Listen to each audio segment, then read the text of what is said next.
Hello students, welcome to our YouTube channel science word. तो आज हम लोग बात करेंगे नए टॉपिक एनएमआर स्पेक्ट्रोस्कोपी की और इसका कंप्लीट में डिस्कशन करेंगे। तो अगर आप लोग चैनल पर नए हैं तो चैनल को सब्सक्राइब कर लीजिए और लाइक कीजिएगा अगर वीडियो पसंद आए। तो हम लोग बिल्कुल बेसिक से स्टार्ट करेंगे एनएमआर स्पेक्ट्रोस्कोपी। एनएमआर का फुल फॉर्म होता है न्यूक्लियर मैग्नेटिक रेजोनेंस और स्पेक्ट्रोस्कोपी। तो जैसा कि हम लोग जानते हैं एक एटम जो होता है उसमें बहुत सारे सब पार्टिकल्स होते हैं, जैसे कि इलेक्ट्रॉन होता है, न्यूक्लियस होता है, न्यूक्लियस में प्रोटॉन होता है, न्यूट्रॉन होता है। प्रोटॉन और इलेक्ट्रॉन भी जो होते हैं वो वेरियस सब पार्टिकल से मिलकर बने होते हैं। उसके आगे आने वाले वीडियोस में आप लोगों को पता चलेगा। तो यहाँ पे हम लोग बात करेंगे न्यूक्लियस और इलेक्ट्रॉन की। जो हम लोगों का इलेक्ट्रॉन होता है वो अपनी एक्सिस पे भी रिवॉल्व करता है और एक ऑर्बिट पे भी रिवॉल्व करता है। जैसा कि आप हम लोग देख सकते हैं कि electron rotates about its axis and about it's nucleus. और कोई भी जो चार न्यूक्लियर पार्टिकल्स होते हैं, आप लोगों ने 11th 12th में पढ़ के रखा होगा कि जो चार्ज पार्टिकल्स होते हैं, movement of charge particle creates magnetic electric field. और जो मतलब जब वेरी करता है इलेक्ट्रिक फील्ड तो वो जनरेट करता है मैग्नेटिक फील्ड। ऐसे जो हम लोगों का न्यूक्लियस होता है वो भी अपने एक्सिस पे रिवॉल्व करता है, तो उसके कारण भी जाहिर सी बात है एक प्रोड्यूस होगी मैग्नेटिक फील्ड। जैसा कि आप डायग्राम में दे सकते हैं, जो न्यूक्लियस है यहाँ पे प्रोटॉन और न्यूट्रॉन और इलेक्ट्रॉन है। इलेक्ट्रॉन जो होते हैं वो किस लिए हमेशा हम लोग जैसा कि आप लोग देखते होंगे ऐसे ऐसे करके बनाते होंगे हम लोग S2sp में हम लोग अपोजिट स्पिन गेट इसलिए बनाते हैं क्योंकि जो इलेक्ट्रॉन्स होते हैं वो पेयर में एग्जिस्ट करते हैं और उन लोगों को पेयर में एग्जिस्ट करने के लिए दोनों को अट्रैक्शन जरूरी है। जैसा कि हम लोग जानते हैं, हम लोगों ने पढ़ रखा है, जो एक रूल्स होता है जिसे कहते हैं राइट हैंड कर्ल रूल्स। कोई भी जब रिवॉल्व करता है, जैसे मान लीजिए ये पार्टिकल है, ये ऐसे ऐसे रिवॉल्व कर रहा है, इलेक्ट्रॉन है ऐसे ऐसे रिवॉल्व कर रहा है, तो इसके कारण एक करंट फ्लो होगा, करंट इसके अराउंड फ्लो होगा। तो हम लोग जब इसका निकालते थे तो इसका ऐसे हम लोग निकालते थे तो जो ये थंब है वो डायरेक्शन शो करता था करंट का। जैसा कि आप देख सकते हैं कि इलेक्ट्रॉन मूव कर रहा है तो इसके अराउंड जो हम लोग ऐसे अपना हाथ लेंगे और ऐसे घुमाएंगे तो इसके अब ऊपर जो डायरेक्शन है उसके अलाउंग साउथ होगा। हमेशा इलेक्ट्रॉन के थंब का जो डायरेक्शन होता है वो साउथ होता है और प्रोटॉन के थंब का डायरेक्शन नॉर्थ दिखाता है।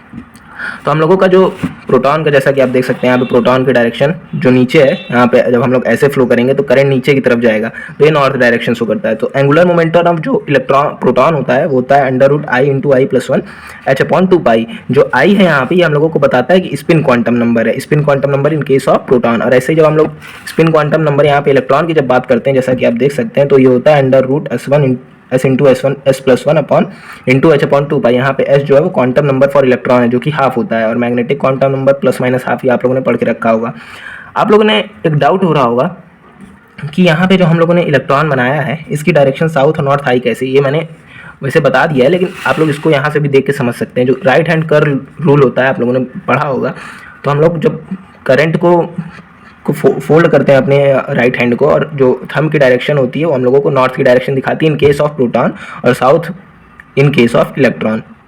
तो हम लोगों का जो न्यूक्लियाई होते हैं वो बेसिकली दो टाइप के होते हैं। एक मैग्नेटिक होते हैं जिनका I ≠ 0, या तो हाफ होता है या तो ग्रेटर देन हाफ होता है, और एक नॉन मैग्नेटिक जो I = 0 होते हैं, मतलब ये NMR इनएक्टिव होते हैं बेसिकली। यहाँ पे आप देख सकते हैं। और जो I ≠ 0 होते हैं NMR एक्टिव होते हैं। इनका एग्जाम आप समझ सकते हैं, एग्जाम्पल 1H1 6C13 7S14। इसका mass number divisible by not divisible by 4, और यहाँ पे जिसका मास डिविजिबल बाई 4 हो तो वो NMR इनएक्टिव होते हैं।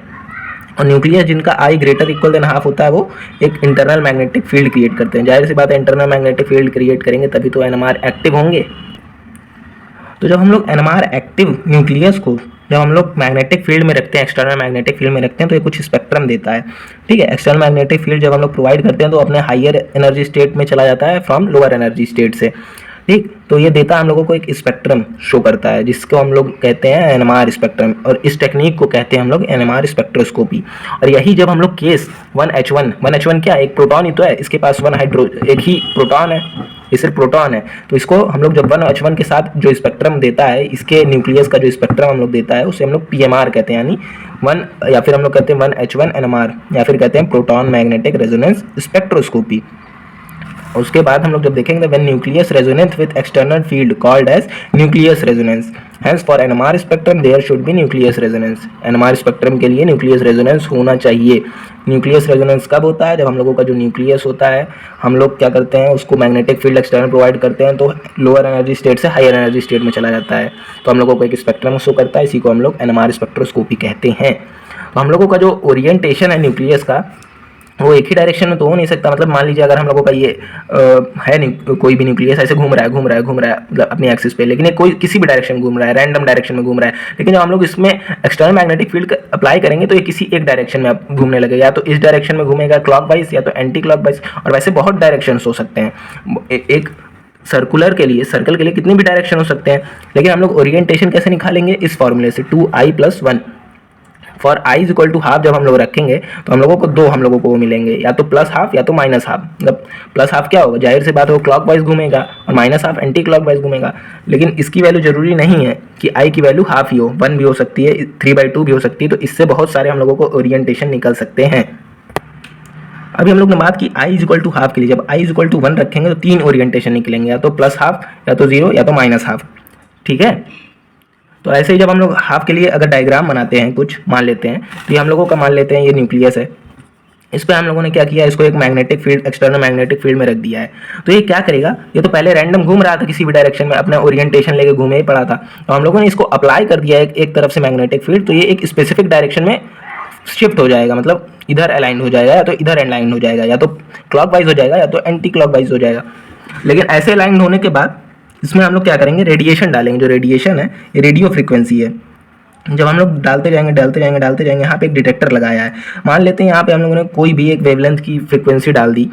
उसके बाद जब हम लोगों ने देखा इस पर क्लॉकवाइज, जब ये फ्लिप कर जाएगा, यानी जो हम लोगों का प्रोटॉन है या न्यूक्लियस है वो फ्लिप कर जाएगा अपनी डायरेक्शन, तो हम लोगों को वो ये चीज़ यहाँ पे फ्लिप हुई, इसी को हम लोग वहाँ पे हम लोग एब्जॉर्ब कर लेता है इस रेडिएशन को, लेकिन कुछ स्पेसिफिक रेडिएशन, उससे ज़्यादा ना तो या तो ना उससे कम पे ये फ्लिप करेगा, और जहाँ पे हम लोगों को वो फ्लिप होता है तो स्पेक्ट्रम मिल जाता है।